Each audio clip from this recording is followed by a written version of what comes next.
Okombo ya tata, pe ya mwana, pe yelimo santu. Amen. Bolamu bwa mokonzi wa biso Yesu Kristu, bolingi bwa nzambe tata, pe bondeko bwa yelimo santu, bozala na bino banso. Bozala pe na yo. Bana banzambe boboto, bondeko, esengo, bolingo. Lokola baebisi biso o maloba maebandela lelo eyenga enene po ya biso ba Kristu bana ba ekolo Kongo toko sepela eyenga ya Mwesengo Isidore Bakanja mwana wa ekolo Kongo oyo batata episkopo balubola bo patron wa ba laïque catholique ya ekolo ya biso. Bakanja azali patron de laïque pona nini. Ba episkopo na bomanyolaka bomoibwaye bakukoli mabongi manene mabo Kristu ya biso pote awa ba Kristu bakomi inspiré na ndakisa ya Bakanja babikela bo Kristu bwa bango malamu. Siba ya musala Bakanja kosimba chapele ya ye pe ya kokende kosambela yango ekoyokisa ye kanda te mbele azalaki occultiste bongo awa Bakanja azali komema losambo na esika ya musala ekoyokisa ye kanda pe kote mapasi akoboma ye sambi Bakanja ezalaki tete ayibaki biloko na esika ya musala. Il était l'homme de la vérité, il était l'homme de la sincérité et un travailleur loyal.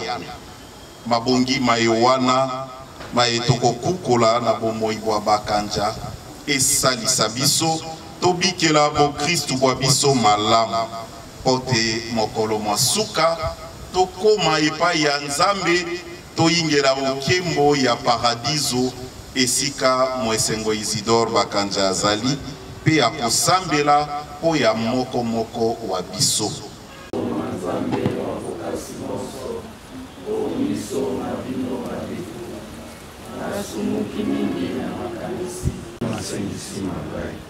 Solo na ndimite na salimabe yango wana na kobondela ngondo Santu Maria Angeluna basantu banso na bino bandeko banga banso kosambela mokonzi koyanga Zambe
banso bazali onkembo ya Nzambe elongo na Isidore Bakanja oyo azali pe onkembo ya Nzambe tokokumisa Nzambe na loyembo la nkembo pamba te azali tata mwana pe limo.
Kolakisa biso obitambo miso miabanguna toko bondela bongo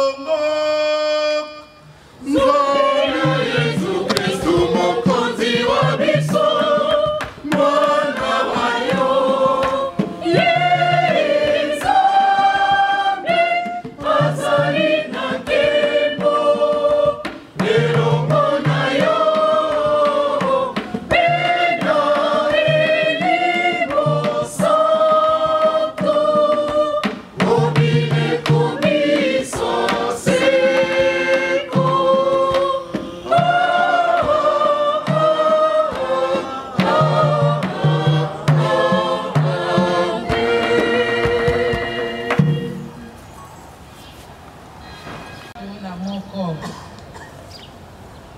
Eliazar moko wa bakumu wa batei bamobe tumbu ya nzambe wa bokasi bonso yango wana soko nandimi kokufa na mpiko nakolakisa te nazali mobange wa solo pe nakopesa bilenge banso ndakisa enzenga ngai moko nalingi liwa pote nakumisa mibeko misantu elobi ye maloba mana akei epai bakoboma ye baye balakisaki ye liboso motema malamu bakambi ye kuna pe bakomi koyina ye po ya maloba alobaki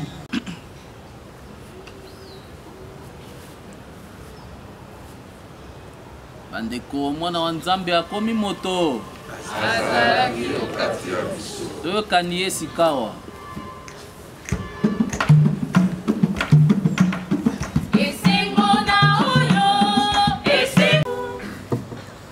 mokonzi azala na bino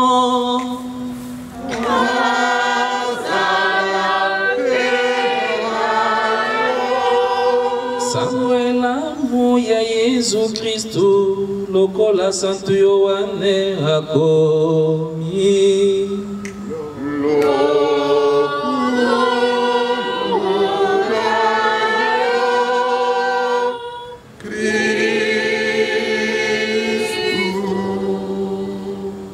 tokotanga oeteni ya 15 molongo mwa 12 kino mwa 20 na libwa bokoki kovanda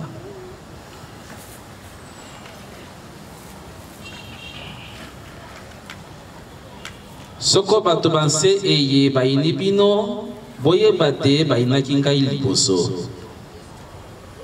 soko bozalaki bato banse mbele bato banse balingi bino lokola eloko ya bango kasi bozali baninga babango te zambi naponi bino pe nalongoli bino ontei ya bango yango wana bato banse bayini bino bokundola omotema maloba nalobaki na bino mosaleli aleki mokonzi wa ye te soko banyokoloki ngai bakonyokolo bino lokola soko bandimaki maloba mangai bakondima pe maloba mabino kasi bakosala bino mana manso po ya kombo ya ngai zambi oyo atindi ngai bayebi ye te soko nayaki te soko pe nalobaki na bango te mbele bazalaki na lisumu te kasi sikawa bazali lisumu bazali na lisumu bakoki komilongisa te moto ayini ngai ayini pe tata wa ngai nasalaki omisoma bango misala miye moto mosusu asalaki te soko nasalaki miango te mbele bazalaki na lisumu te ko bakristu bana balibota lia nzambe boboto bondeko esengo bana banzambe misa malelo makosalisa biso tokoba bosepeli bonene bwa jubile ya mibu tukui bale na itano uta tata mosantu papa Yohane wa babale alubolaka koko pendeko wabiso oboyambi Isidore Bakanja alubolaka ye moesengo omboka Roma le 24 avril 1994 pelelo tokokundola omobu moye mibu kama na zomi ya liwa ya bo martiro ya moesengo Isidore Bakanja les 110 ans du martyre du bienheureux Isidore Bakanja. Bongo Bakanja Isidore ye nani? Ye mwana wa tata Iyonzwa na mama Inyuka. Azalaki mwana wa Yambo olibota liabana banei baba libasato na pe mwasi moko. Abotami omboka bokendela au groupement Mbilankamba, les loboye au secteur ya Eungu, territoire ya Ingende, au Etuka ya Équateur. Abotami penepene na mobu 1885. Mobu moye mindele biapoto basanganaka likitali nene au Ngumba Berlin, au Ekolo Allemagne, oyo toyebi yango lokola conférence de Berlin uto mwa zomi na mitano sanza ya zomi na moko mobu 1884 kino le 26 février 1885 poya koluka mosala noko wa ye na kombo Ifaso akosalisa ye pote azwa mosala mwa boy maçon aide maçon au Sabé Topé Société Anonyme Belge et Yezwama Kiombandaka au quartier Wangata lelo tokobenga yango Bongonjo oeleko abandi mosala akokutana na bandeko baye bayambi Yesu Kristu baye bakokutanaka po ya losambo mikolo miso osima ya mosala katakisi wa bango tata Boniface Bakutu à côté ya ye mambi maboyambi ezwamaki au catéchisme topé catéchisme et monseigneur Camille Van Ronsley akomaka pe abongisaka yango pe au motoba sanza ya itano mobu mwa 1906 Bakanja akokula batisimo o Boloko Ansimba.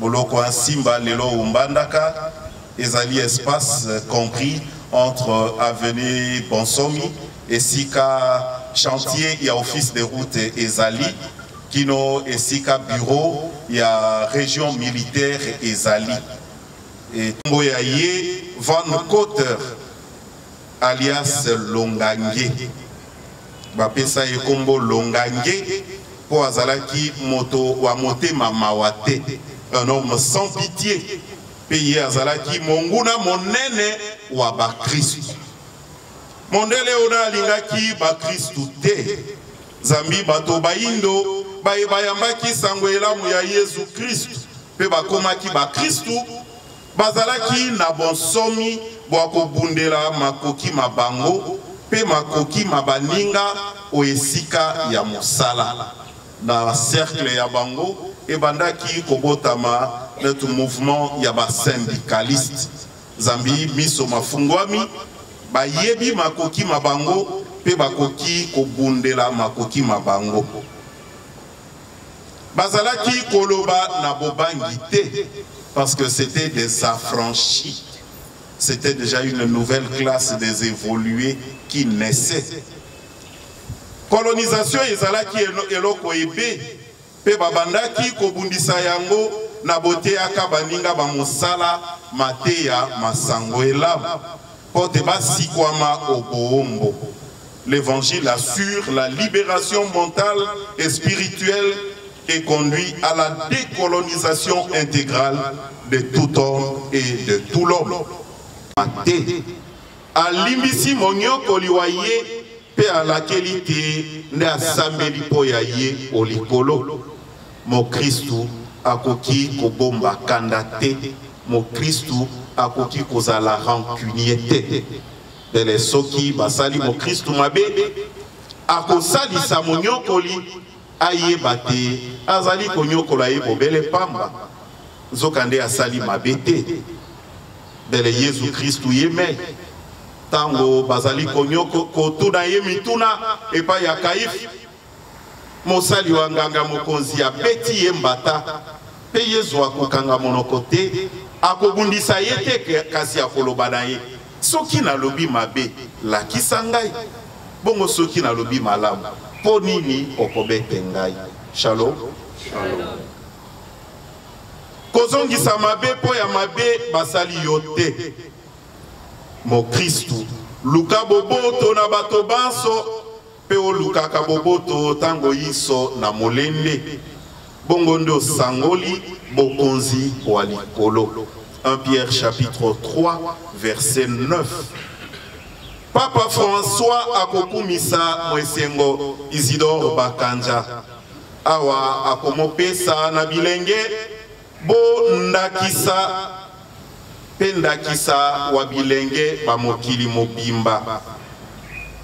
Papa François na mokanda abimisaki le 24 avril ya mobu moye mokanda mwana na kombo Christus vivit. Le Christ vit. Christou azali na bomoi. Au numéro 59 ya mokanda moewana akolo baboye. Le bienheureux Isidore Bakanja était un laïc du Congo qui témoignait de sa foi. Il a été torturé longtemps pour avoir proposé le christianisme à d'autres jeunes. Il en est mort martyr en 1909 en pardonnant à son bourreau. Et que Éléazar, à 90 ans, adopte la manière de vivre des étrangers. À cause de cette comédie, par ma faute, ils se laisseraient égarer eux aussi. Et moi, pour un misérable de vie, j'attirerai sur ma vieillesse la honte et le déshonneur. Même si je vite pour le moment les châtiments qui viennent des hommes, je n'échapperai pas, vivant ou mort, aux mains du Tout-Puissant. J'accepte d'endurer sous le fouet des douleurs qui font souffrir mon corps, mais dans mon âme, je les supporte avec joie parce que je crains Dieu. 2 Maccabées, chapitre 6, de versets 24 à 28a. Mener une vie sans compromission et dénoncer toute tentative de corruption afin de ne pas vivre dans la confusion axiologique, au risque d'appeler bien ce qui est mal et désigner comme mal ce qui est foncièrement bien. Lakisa. Toyoki telongange eloko ezalaki kopesaka ye motema pasi mingi tango azali komona Bakanja ezalaki losambo. Zambi Bakanja alingaki losambo la rosaire, losambo la chapelet mingi. Azalaki mwana wa bolingo ya mama Santu Maria. Longange ayini ye bobele zambi azalaki komono ye na sapele ya ye o maboko mokolo na mokolo. Yebake okomi bende la ba ennemi ata ba yo oyebite. Et surtout pour le chrétien, s'il peut s'attirer de la haine de ses ennemis, c'est seulement parce qu'il le prie. Pelo sambo la boyambi, le koko lisaka bonguna, onte yabana ba mwinda, pe bana ba molili. Tina longange aina Bakanja yango wana. Seulement po azalaki mo Kristu, pe azalaki kosambela. Kosambela mokolo na mokolo, kosambela na molende. Molende moye na losambo, ekomisi bakanja ennemi ya longange. Zokande bakanja mokolo moko te azwa longange lokola ennemi ya ye. Il le considérait comme un frère pour qui il devait prier, et il a promis de continuer à prier pour longange même jusqu'au paradis. Azala molobeli wa biso tango iso epai ya tata pe angengeleke biso tango iso na mwinda mwa Kristu pe na ndakisa elamu ya bomoi bwa ye. Moto azali na matoi makoyoka, oyo azali na motema mwa kondima, pe oyo azali na makasi po ya kokokisa.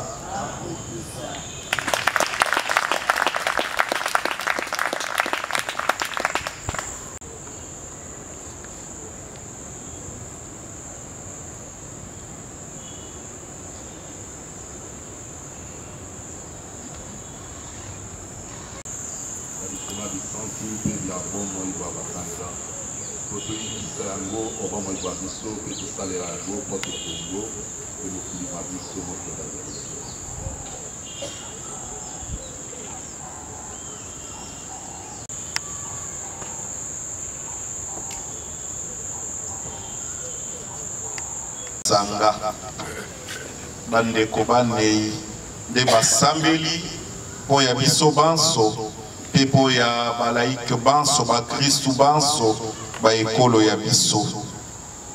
Bandeko babolingo tosambela mokonzi te andima losambola biso bato baye tosangani awa pe akabela biso gracia ya elimo santo.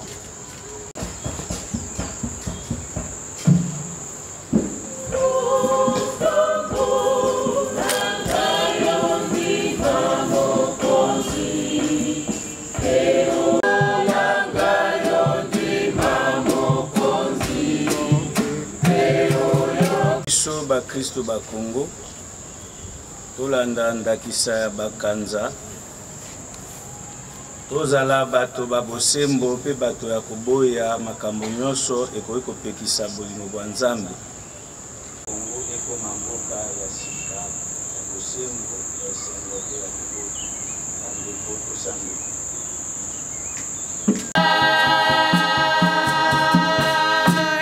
Biso Congo zali kotambola na maitali corruption kobanda na sommet na suka tika ete misama Yesu nga ekolo ya biso bayebanso bali kosala mosala leta o bakangami na corruption bakangami na posa ya mabe zali kokweyisa ekolo ya biso tika ete moko malelo ete na intercession ya bakanja moko na moko azwa conscience ya kozala mokristo ya kosalela Nzambe na boyambi po ekanyaka ekomema biso na bokonzi ya moya likolo te.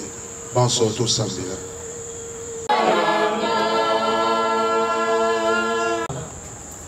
Bakanja alikuwa vijana mwenye alipenda ukweli, na siye tutembee katika ukweli juu ya maisha yetu.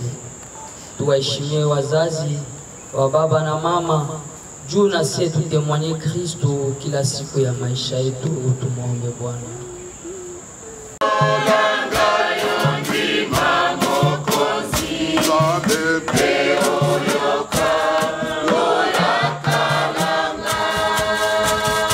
Ya Kongo mingi penza bilenge basi pe bilenge babali tolanda ndakisa pe mabongi mae mwesengo Isidore Bakanja alakisi biso weba kozala bompikiliki to pe molende bopalingi sango elamu ya mokonzi biso Yesu Kristu weba kozala bilenge bayebi kolimbisa bilenge bayebi koboya corruption pe bilenge bayebi kobatela bopeto bwa nzoto pe bwa motema tosambela. Yoki na monoko ya nganga Nzambe ete na motuna batunaka bakanja soki akobala mokolo nini ya yanolaki ete akobala soki akutani na mwasi ya mokristu mwasi azali na boyambi bongo nzambe asala te bakanja azala molobeli na biso mingi na ntina mabota na biso wape epai tozali na problème ya unité spirituelle mingi. Lelo tozali komona batata bali na banzambi mama epai katolike bana soki toloba te bakanja azala molobeli na biso po te bomoko na nzela boyambi ekota mabota na biso tosambela.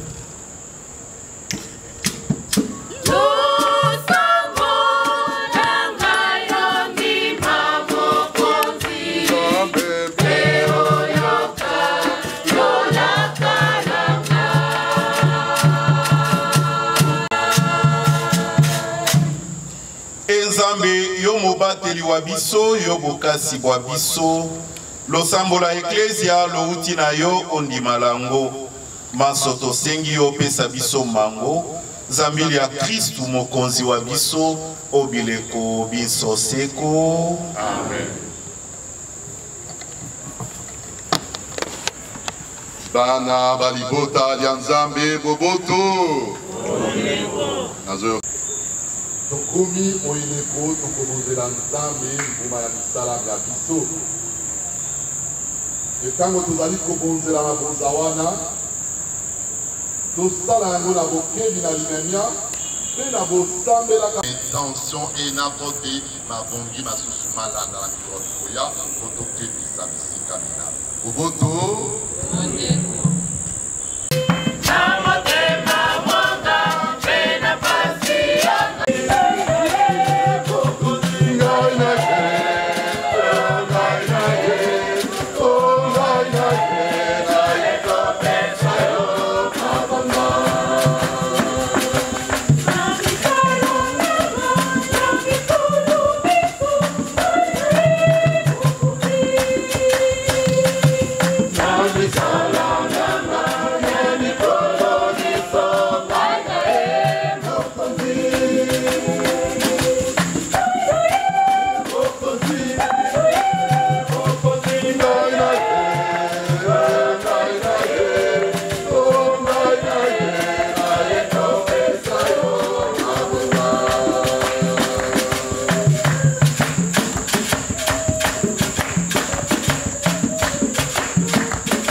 Bandeko bosambela pote Nzambe wa bokasi bonso andima libonza lya biso banso. Mokonzi ayamba libonza lyango na maboko mayo boya lokumu la kombo ya ye boya bolamu bwa biso mpe boya bolamu bwa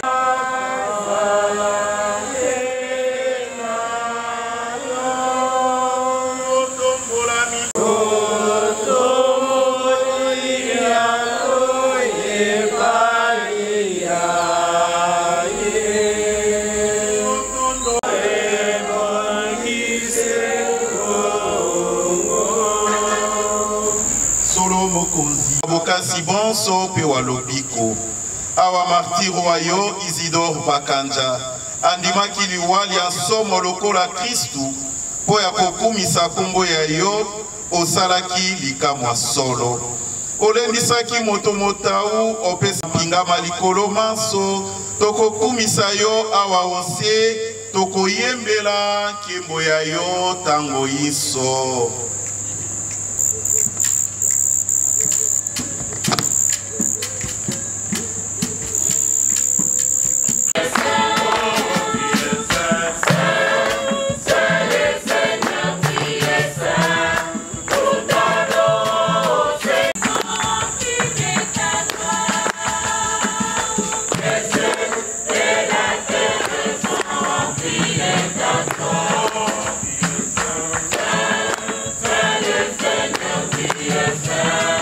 Solo mokonzi yo ozali mosantu yo liziba lia bosantu bonso yango wana tokobondela yo santisa mabonzama ye elimo santu wakitela mango makomela biso zoto na makila mamokonzi wa biso Yesu Kristu mokolo bakangaki ye amipesi pe andimi koyoka mpasi akamatili mpa atondi yo abukili yango apesi bayekoli baye alobi kamatani bolia yango bino banso eye ezali nzoto ya ngai na kokaba yango oya bino.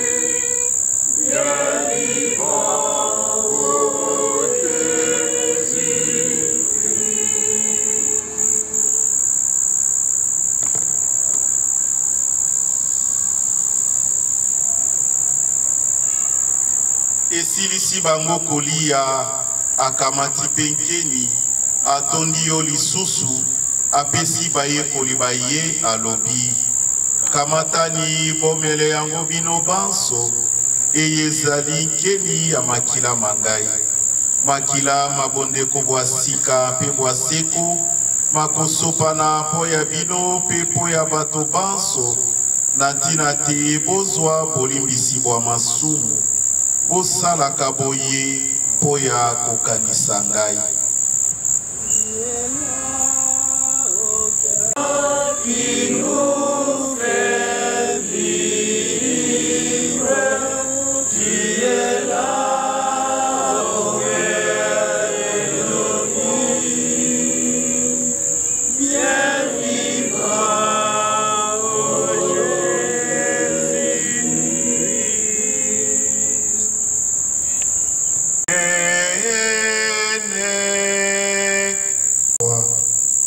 Yamba biso bomo ibalobiko elongona ngondo mo Sainte Maria moboti wa Nzambe elongona Saint Joseph molongani wa ye elongona ba apostole pe na ba santu bayo banso bazalaka na bandeko bayo awonse bongo tokumisa pe tokembela yo na Yesu Kristu mwana wa yo wa bolimi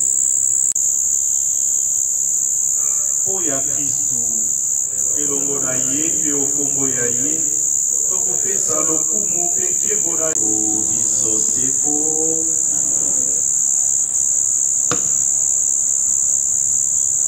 wa biso ozali likolo bato bakumisa kombo ya yo bandima bokonzi bwa yo likolo pesa biso lelo bilenge mokolo na mokolo biso tokolibisaka baninga salisa biso tondima masenyi te maso opesa mikolo mya biso boboto na lisalisi liangolu ya yo toboya masumu seko pe makambo makwela biso te tozala na elikya ya koyoka esengo yo lakilaki biso pe tomona mokolo Yesu Kristu mokonzi wa biso akozonga.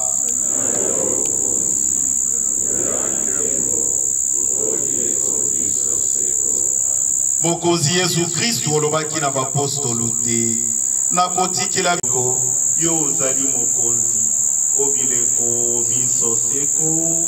Amen. Boboto bwa mokonzi bozala na bino.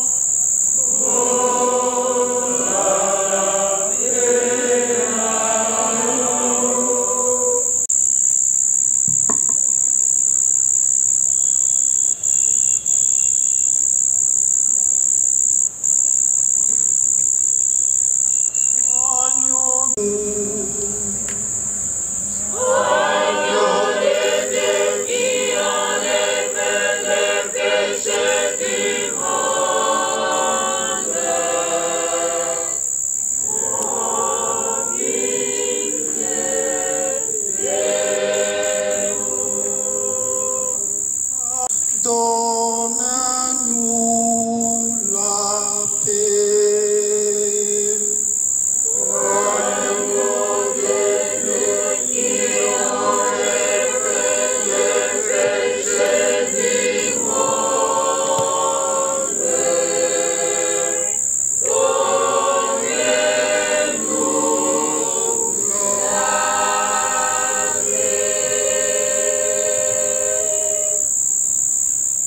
bolingo na bato mokonzi ya kobianga olipatilia ye. Tala mwapata ya Nzambe, tala oyo akolongola masumu mabato. Mokonzi, ngai nani, teoyingela ulako ya ngai, loba seli loba nyoko, molimo mwangai mokobika. Zoto na makila ma Kristu, bibatela biso tozwa bomoi bwa lobiko. Manso mabongami, pote toya omeza ya tata po ya kokula nzoto ya mokonzi.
Opesaki martir wayo Isidore Bakanja nguya awanga na yote kasi akanga motema wotango ya minyoko na komunyoto kulisikawa opesa pe biso nguya yango tobondeli bongo po ya Kristu mokonzi pe mobikisi wa biso obileko biso seko. Amen.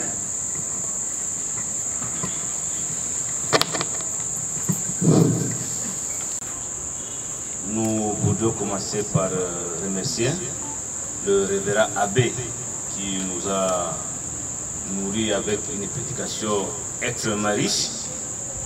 Et si personne n'a été touché par ce message-là, je pense qu'il doit se remettre à question.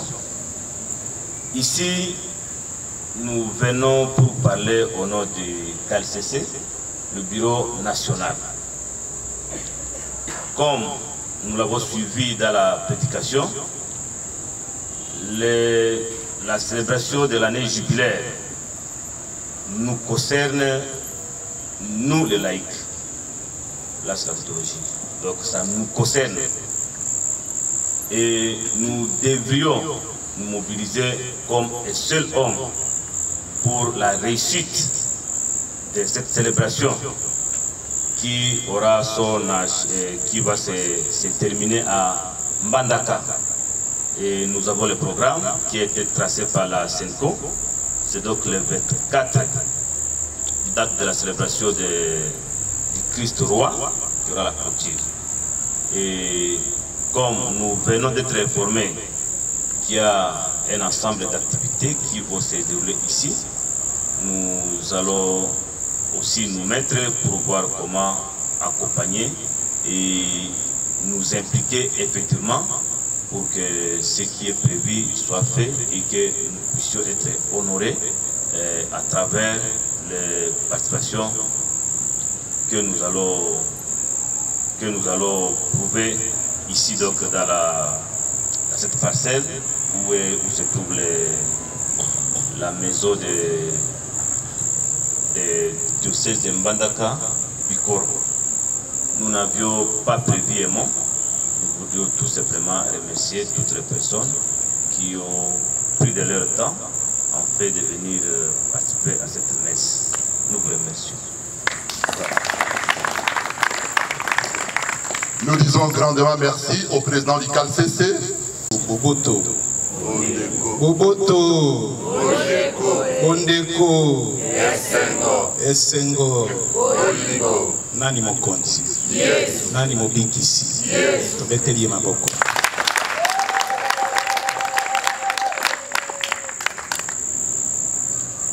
Honorable azali na biso awa na bandeko basusu ba politique ba l'État otoyebi kombo te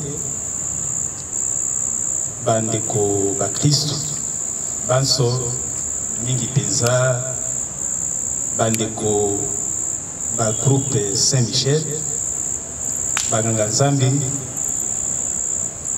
tozali penda na maloba mingi te kasi na kobanda bobele na un préalable important. Un préalable important na kolobaki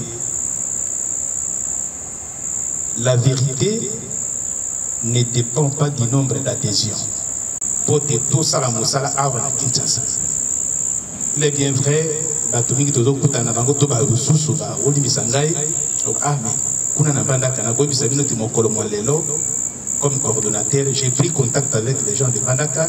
Il y a eu des messes solennelles na Tongo et le soir dans la projection cinématographique pour un film à vacances tout part de là et tolandi bino koto pour des vacances ils bobele pour Mbandaka pamba te na lobaka mbaleleki kuna pe mbele ba discours e kopesa malamu soki to sukisi campagne to tango ba tape épiscope na lipinga ya ba épiscope akoya na Mbandaka pour na clôturer jubilé mbele ngunga wana tukuluba maloboto nzobombaka te mikolo miyeboye po bato mingi tango tozali kotambola il nous pose la question on dirait que il vise d'abord les festifs l'aspect festif et fait tanguer non c'est pas d'abord la fête de la fête non c'est pas la fête c'est une activité spirituelle toza komema batunange motuna kuna na radio télévision Elikia on m'a posé la question qu'est-ce que vous attendez des Bakanza ceux qui m'ont suivi à travers les chaînes.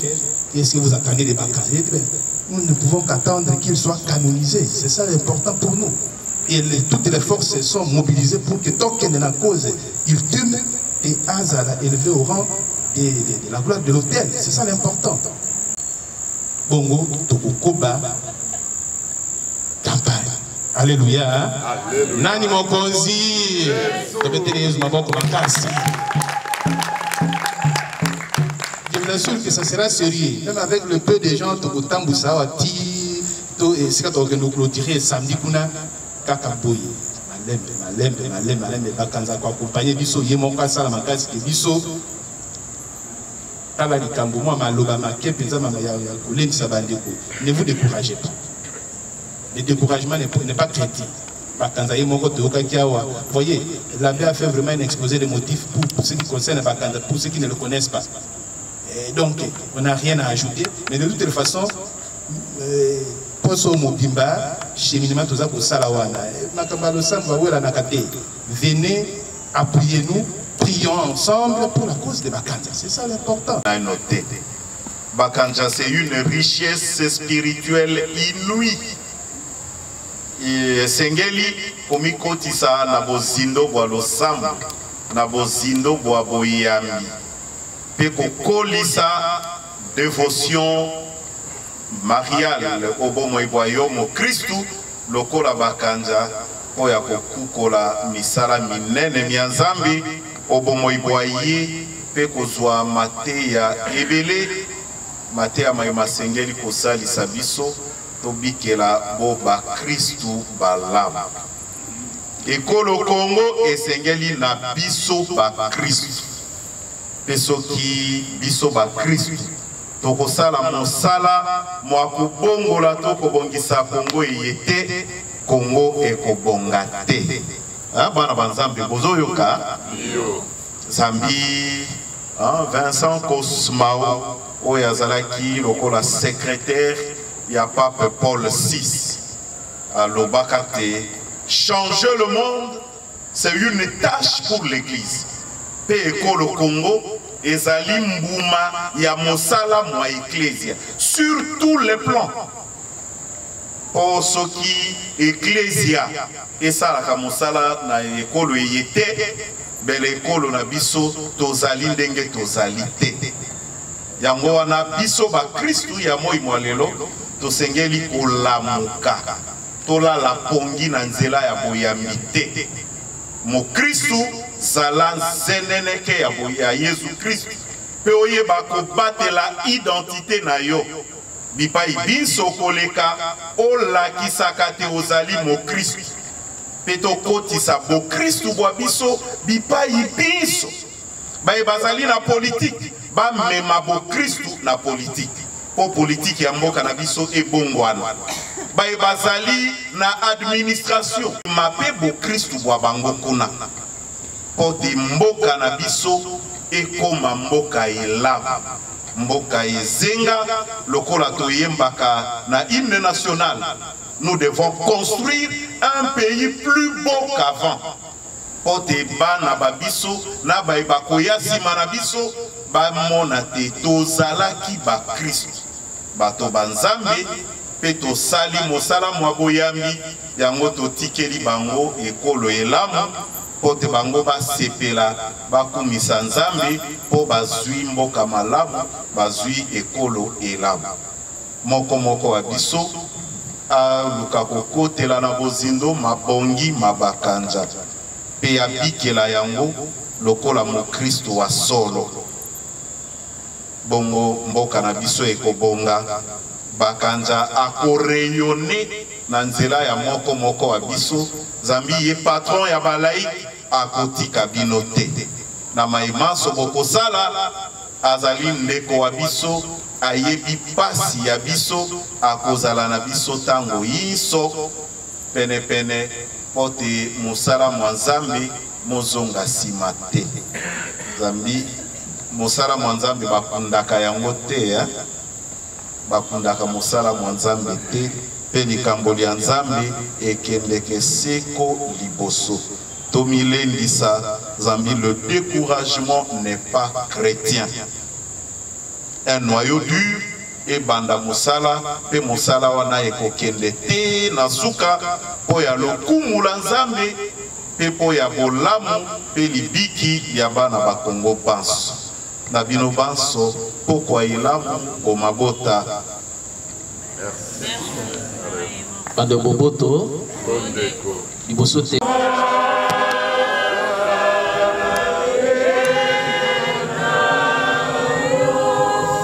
Nzambe wabokasi bonso abemisa bino elimo santu.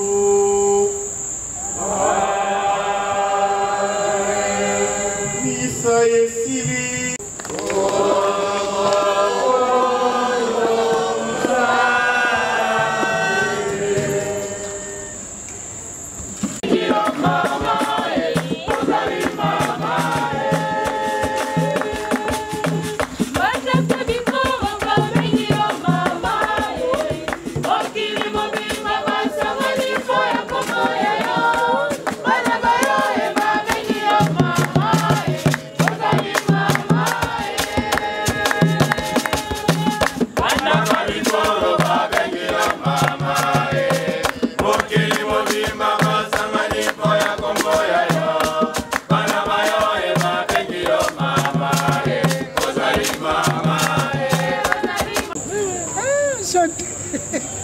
Mais vous avez pris du poids?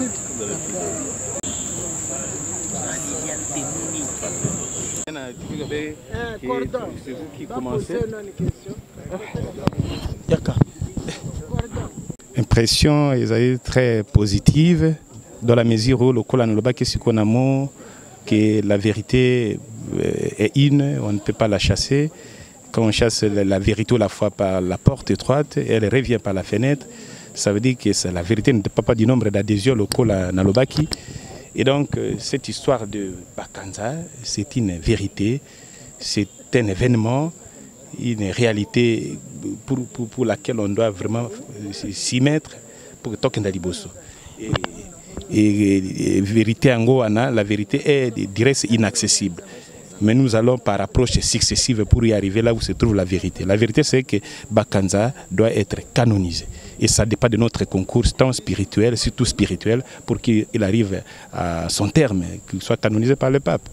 C'est-à-dire que nous devons emboîter les pas de Bakanza. Bakanza, c'est un modèle pour tous les jeunes, et donc on a tout intérêt à pouvoir l'imiter. Et vous avez vu comment il a travaillé comme un travail vraiment loyal par rapport à son identité. Il n'a fait que garder son identité chrétienne par rapport à la corruption. Sinon, s'il allait céder à la corruption, ce serait à compromettre son identité chrétienne.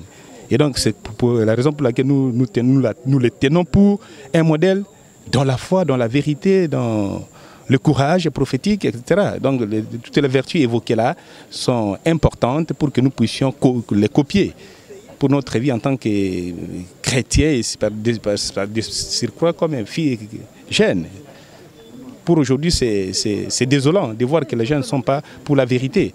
Et ils sont pour la corruption et ils ne savent même pas comment prier. Et il y a d'ailleurs des gens qui désarment par rapport à la vérité, par rapport à son identité chrétienne. Et donc nous, on est obligés d'emboîter les pas de Bakanza. C'est une grande figure, une richesse, une mine pour nous, du point de vue de la foi. Mais les gens, peut-être, il y a de ceux qui ne prennent pas en actif l'identité de Bakanza au regard de ses vertus. Et donc ça, c'est regrettable. C'est la raison pour laquelle nous avons organisé, en fait, en ce jour, comme c'est le jour même de la fête de Bakanza, nous avons inauguré la campagne qui se tiendra ici. Ici, maintenant, parce que nous l'avons délocalisé, nous avons été au collège Saint-Raph, comme il y a pas mal d'activités là, et nous nous sommes dit qu'il ne faut pas avorter avec cette activité d'importance capitale pour faire connaître Bakanza aux autres. Donc nous avons commencé avec la campagne ici, aujourd'hui, ici et maintenant, avec la messe d'ouverture, qui coïncide avec sa date festive. Voilà. Quel est le thème de la campagne? La campagne, en fait, on va concilier les vertus de Bakanza avec la Vierge Marie. Et donc, il y aura des thèmes entrecoupés et ça permettra aux autres de pouvoir comprendre comment on fait l'approfondissement des vertus de Bakanza au regard de la Bible comme d'un soubassement scripturaire. Voilà. Événement moko ya taille. Le le 12 août, au Tuzaïko Sepela, Isidore Bakanja. Isidore Bakanja, où il y a commis patrimoine monnaie, pas seulement national, mais régional et international. Alors, Isidore Bakanja, modèle Yabiso, parce que, vous savez, depuis 1999, Azaraki choisi comme modèle Yabalaïque. Alors, qui dit modèle, boyoki ma bongi ma nene et pas ya bakanja. Modèle du pardon, hein? Modèle et la réconciliation. C'est lui qui a si concilié, hein, la prière et le travail. Ora et labora. Moi, je l'appelle le Saint Benoît d'ailleurs du Congo et de l'Afrique. Parce que vous savez, Bakanja, c'est celui-là qui a su concilier la prière et le travail. Alors, il a travaillé durement, il a prié aussi. Alors je pense qu'il nous faut pour ce pays, pour décoller, nous ne devons pas seulement prier à la longueur de journée, mais nous devons travailler. Nous devons travailler, parce que le temps de la manne est complètement révolu. Hein? Alors avec Bakanja, nous pouvons décoller, nous allons décoller. Et c'est un modèle pas seulement du Congo, pas seulement de la région, mais sur le plan aussi international. Donc c'est un grand événement qui coïncide également aussi avec son jubilé d'argent. Ça fait pratiquement 25 ans, jour pour jour, où Bakanja a été béatifié à Rome lors du synode des évêques d'Afrique, hein, par le pape qui est devenu d'ailleurs Saint Jean-Paul II. Et voilà, Bakanja c'est un grand. Bakanja c'est celui qui a fait face à l'homme blanc, c'est lui qui a dit la vérité. Et modèle du pardon. Vous savez, sa première prière au paradis, ça a été pour son bourreau. Vent de Kauter, hein? Longangue, alliance Longangue, que le monde appelait Longangue. C'est lui-là qui l'a battu, qui l'a maltraité. Mais, devant sa mort, Bakanja a dit que c'est son affaire. Je prierai pour lui au paradis. Ma toute première prière pour lui, hein, pour Longangue, ça sera au paradis. Voilà un modèle du pardon. On en a besoin pour notre pays parce qu'il faut réconcilier aussi les politiciens, il faut réconcilier les Congolais. Et voilà, cette année, au mois d'avril, le pape l'a choisi comme modèle de la réconciliation, modèle du pardon. Et moi, j'ai eu la chance, par accident, il m'a révélé cette neuvaine où il y a autant de vertus. On peut prier cette neuvaine à tout moment. Hein? Et autant de merveilles, autant de miracles qui se réalisent à travers Bakanja. Et pour vous défier, le président Idriss Déby du Tchad, il vient d'ériger une grande église qu'il a dédiée à Bakanja. Vous imaginez un président musulman dans un pays à 80% musulman. Et vous savez, il est venu ici, au Congo, du temps de Mobutu. Et il a fait Kotakoli, sa formation, il n'était pas encore président. Il a eu une révélation de Bakanja. Il dit, toi, tu seras président. Et je viendrai à ce moment te demander un cadeau. Et ça, au fil du temps, il est devenu président.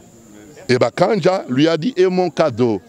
Il a érigé une grande église dédiée à Isidore Bakanja. C'est un défi. Il a emboîté, Idriss Déby a emboîté le premier pas. Et nous invitons aussi nos autorités. Nous invitons le président Fachi pour les intimes qui puissent aussi emboîter les pas. Parce qu'Idriss vient de construire, hein, une grande église au Tchad pour Bakanja. Et nous-mêmes les Congolais, et je sais que le nouveau président, il le fera. Hein. Nous l'invitons à faire quelque chose, à faire un mausolée, à construire quelque chose à Bokoté, si pas un centre d'accueil. Parce que dernièrement, les Rwandais, les Burundais nous ont demandé, ils voulaient aller en pèlerinage au nombre de 700. On va les loger où à Bokoté, hein? On n'a pas même un site pour loger 50 personnes. Alors le pas qu'Idriss Déby a emboîté, les autres politiciens vont suivre. Et pour conclure, nous demandons aux politiciens de se mettre ensemble. Et que ce soit FCC, que ce soit l'opposition, que ce soit, je ne sais pas, Kache ou qui, ils doivent se mettre ensemble parce que le nôtre est choisi par le pape comme modèle du pardon et modèle de la réconciliation. Donc ils doivent se mettre ensemble pour bâtir ces grands et beaux pays et pour que nos enfants trouvent un pays meilleur où il fait beau vivre. Voilà, c'est tout ce que je peux dire. Merci beaucoup. Ouais. Nasepeli makasi, il fallait que mokolo ya lelo, il fallait que mokolo ya lelo ele kabongo, poza mokolo ya Bakanja. Biso nyonso tosi toyebi na kati ya archidiocèse na kati ya manaka na biso toyebi ke le 12 août ezalaka mokolo ya Bakanja. Lelo pe lokola toza na kati ya kobongisa makambo ya Bakanja, tokokaki kolekisa yango yango na toyao na complexe scolaire Bakanja toye sikoyo tozobanda campagne lobby mais tobandi lelo na misa il faut kofungula lokola zaki mutu aboyambi mutu ya losambo ya makambo nyonso il faut banda na losambo avant tobanda makambo mususu. Merci beaucoup maman. Merci beaucoup.